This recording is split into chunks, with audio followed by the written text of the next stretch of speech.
Halo guys, balik lagi dalam channel gua. Guys, untuk video gua hari ini, gua ingin menceritakan kasus pembunuhan yang dilakukan oleh oknum Densus 88, yakni pasukan khusus anti teror. Seorang pria yang merupakan driver online ditemukan sudah tidak bernyawa dan bersimbah darah.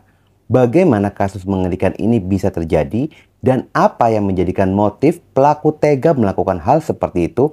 Yuk kita simak videonya.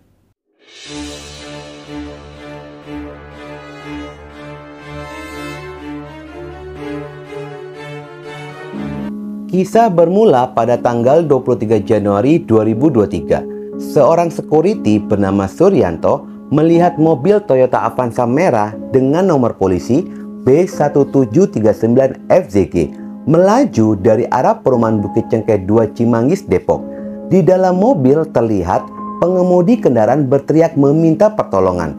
Melihat dan mendengar teriakan meminta tolong, Suryanto langsung menyambangi rekan kerjanya sesama petugas security di pos penjagaan dekat Taman Segitiga untuk meminta kunci portal. Security itu pun segera mengejar mobil tersebut. Namun setibanya di sana, Suryanto dan temannya mendapati jika pengemudi mobil tersebut sudah tergeletak bersimbah darah di samping mobil yang dikendarainya, dengan posisi pisau bekas tusukan masih menancap di leher korban. Petugas security yang melihat kondisi korban seperti itu langsung menyadari telah terjadi tindakan pidana dialami oleh korban. Kejadian itu pun segera dilaporkan kepada ketua RW dan segera diteruskan kepada pihak kepolisian. Polisi pun segera bergerak untuk datang ke TKP melakukan evakuasi dan investigasi. Setibanya di sana, polisi menemukan adanya seorang pria sudah tergeletak bersimbah darah. Saat polisi melakukan olah TKP, selain berhasil mengamankan pisau sebagai alat bukti tindakan kejahatan, polisi pun menemukan adanya tas ransel yang dimana di dalamnya berisikan dompet, dan di dompet berisikan identitas yang diduga milik pelaku kejahatan. Identitas tersebut menunjukkan jika terduga pelaku kejahatan merupakan seorang anggota Densus 88 pasukan khusus anti teror. Sementara korban sendiri diketahui bernama Sony Rizal Tahitu berusia 60 tahun, merupakan warga Mekarsari Permai 2, Kecamatan Tambun Selatan, Kabupaten Bekasi.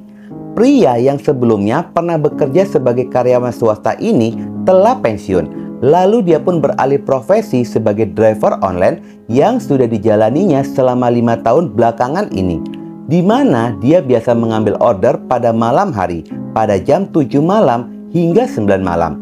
Biasa mengambil order sekitaran bandara, setelah itu dia pun kembali ke rumah. Sementara sosoknya sendiri dikenal sebagai pribadi yang baik, humoris, dan sering bergaul di lingkungan rumahnya. Bahkan dalam kegiatan kemasyarakatan seperti ronda malam, korban pun sering terlibat di dalamnya. Setelah pihak kepolisian melakukan penelusuran identitas dari terduga pelaku ini, ternyata pelaku ini pun masih aktif menjadi anggota Densus 88 bernama Bribda Haris Sitanggang. Setelah ditemukan beberapa bukti atas keterlibatannya dari hasil olah TKP, pihak kepolisian pun segera bergerak.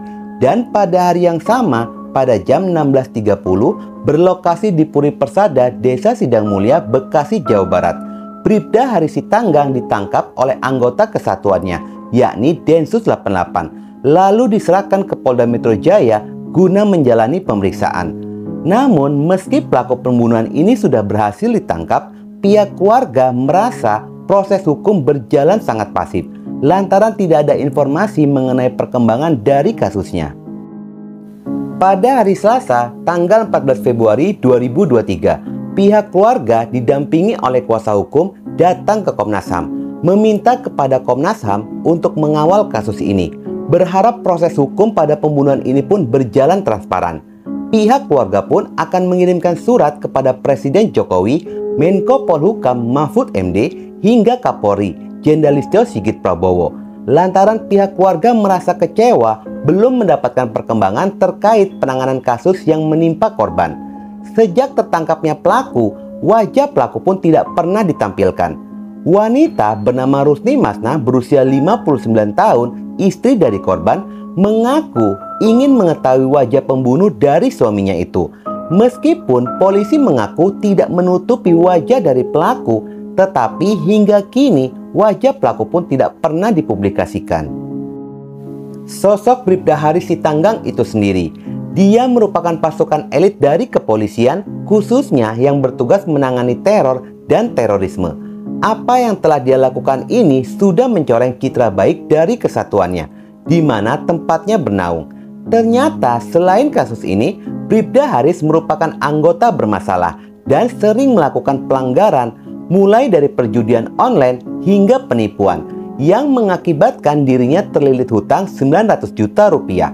Tercatat jika Bribda Haris pernah melakukan penipuan kepada rekan sesama anggota Polri. Kedua, melakukan penipuan terhadap masyarakat. Ketiga, melakukan peminjaman uang kepada temannya. Keempat, tertangkap tangan sedang bermain judi online. Dan yang kelima, terlibat hutang pribadi yang sangat besar kepada berbagai pihak.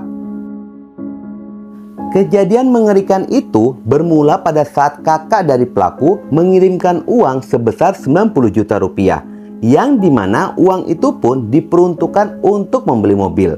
Namun ternyata uang itu pun habis digunakan untuk bermain judi online. Pada sisi lainnya, pelaku sudah berjanji akan membawakan mobil pesanannya kembali pulang ke Jambi. Mulai dari sanalah pelaku ini berniat untuk melakukan pencurian dengan tujuan agar bisa membawakan mobil pesanan kakaknya kembali ke Jambi dan menargetkan mobil yang biasa digunakan oleh driver online.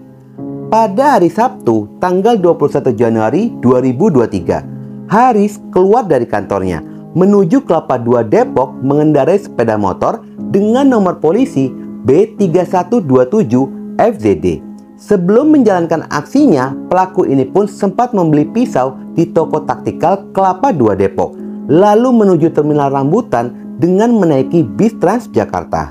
Menggunakan bis Transjakarta, pelaku ini pun berkeliling dengan tujuan mencari targetnya dan memantau situasi jalan. Namun pada hari itu, dirinya pun belum berani untuk melakukan aksi pencurian. Lalu dia pun kembali ke terminal Kampung Rambutan. Pelaku pun sempat mendatangi lokasi di mana mobil driver online mangkal, yang seolah-olah dia akan menyewa jasa mereka. Tetapi pada hari itu, rencana pencurian itu pun tidak jadi dilakukan, lantaran dirinya tidak berani untuk melakukan aksi pencurian. Pelaku pun mengaku sudah memantau situasi jalan selama 4 hari berturut-turut, hingga akhirnya tumbuhlah rasa keberanian dalam diri pelaku untuk melakukan pencurian. Pada tanggal 23 Januari 2023 pada jam 02.30 dini hari, pelaku kembali naik bis Transjakarta ke arah Pinang Ranti. Namun dia memutuskan untuk berpindah bis lalu turun di halte Semanggi. Setelah turun dari bis, pelaku melihat ada 3 mobil yang sedang terparkir seperti menunggu penumpang. Akhirnya pelaku pun memilih mobil berwarna merah dan dia pun segera menghampirinya dan meminta diantarkan ke daerah Depok, kawasan perumahan Bukit Cengkeh. Akhirnya disepakati ongkos perjalanan sebesar Rp90.000.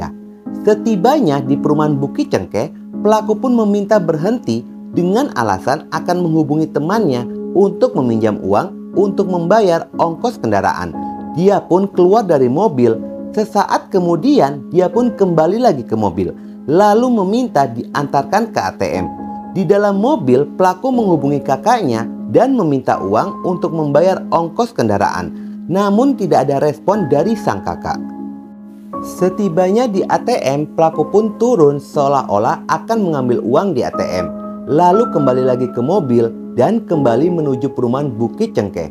Setibanya di sana, pelaku mengeluarkan pisau yang sudah dibawa sebelumnya. Seraya mengatakan, "Maaf, sebenarnya saya tidak memiliki uang." Korban pun langsung membalikkan badan lalu mengatakan, "Apa maksudmu?" Pelaku pun langsung menodongkan pisau dengan mengatakan, "Saya anggota."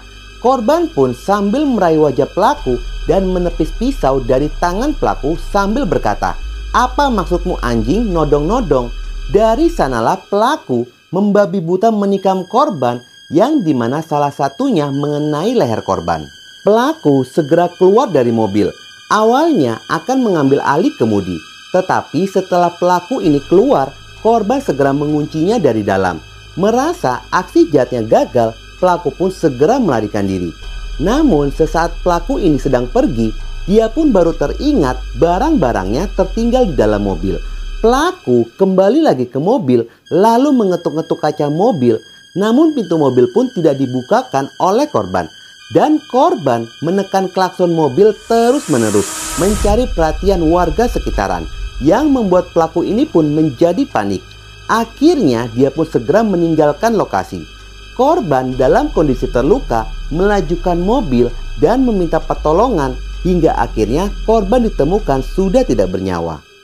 Sementara di dalam pelariannya itu, pelaku mendengar adanya suara azan subuh.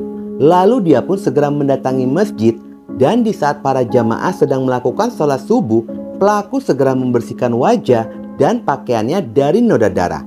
Setelah dirasa aman, pelaku pun menumpang angkot menuju terminal Kampung Rambutan. Setibanya di sana, pelaku Haris mendatangi salah satu warung. Dia mengaku kepada pemilik warung jika dirinya baru saja menjadi korban perampokan. Dan pemilik warung yang merasa iba akhirnya memberikan baju dan uang sebesar Rp20.000, yang dimana uang itu pun digunakan untuk ongkos angkot menuju Bekasi. Setibanya di sana, paman pelaku menanyakan sepeda motornya kepada pelaku, dan dia mengaku jika sepeda motornya berada di terminal Kampung Rambutan. Tidak puas dengan jawaban keponakannya itu, paman pelaku pun memintanya untuk berbicara jujur. Akhirnya pelaku pun bercerita baru saja merampok mobil dan orangnya pun ditikam. Hingga akhirnya Haris ditangkap di rumah pamannya, langsung dijemput dan ditangkap tim dari Densus 88 anti teror. Korban sendiri mendapatkan 13 tikaman pada anggota tubuhnya. 5 diantaranya mematikan, yang mengakibatkan korban mengalami pendarahan hebat dan kehilangan nyawanya. Setelah menjalani rekonstruksi ulang, sesaat pelaku akan dibawa kembali ke tahanan, istri dari korban pun menangis dan berteriak kepada pelaku, "Aku percaya suamiku, kau jahat, kau pembohong Haris. Semua orang di sini bisa kau bohongi, tetapi Tuhan tidak bisa kau bohongi. Tuhan akan menyatakan kebenarannya." Pihak keluarga melihat ada kejanggalan pada saat rekonstruksi ulang. Salah satunya adegan saat pelaku membunuh korban. Dalam rekonstruksi terlihat pelaku membunuh korban pada saat mobil berhenti. Namun fakta yang diperoleh oleh pihak keluarga, pembunuhan terjadi pada saat mobil tengah berjalan mundur karena ada portal yang tertutup. Saat berjalan mundur itulah pelaku menghabisi nyawa korban di bagian lehernya.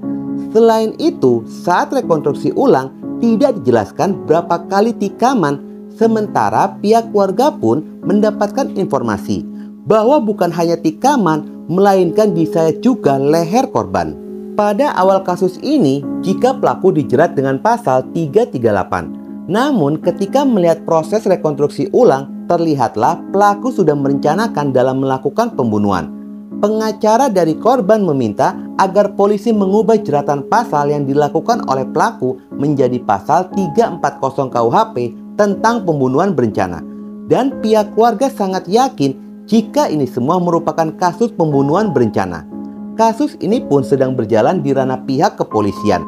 Semoga pihak keluarga diberikan ketabahan dan kesabaran, serta korban pun diampuni segala dosanya dan diberikan tempat yang layak di sisi Allah Subhanahu wa Ta'ala. Sangatlah wajar jika pihak keluarga begitu vokal mengawasi kinerja penyelidikan polisi, melihat pelaku ini adalah anggota polisi, yang dimana kalian tahu kasus rekayasa, kasus Freddy Sambo, dan penetapan tersangka mahasiswa UI korban kecelakaan. Oke guys, sekian dulu video gua hari ini, dan jangan lupa ikuti terus video gua. Oke?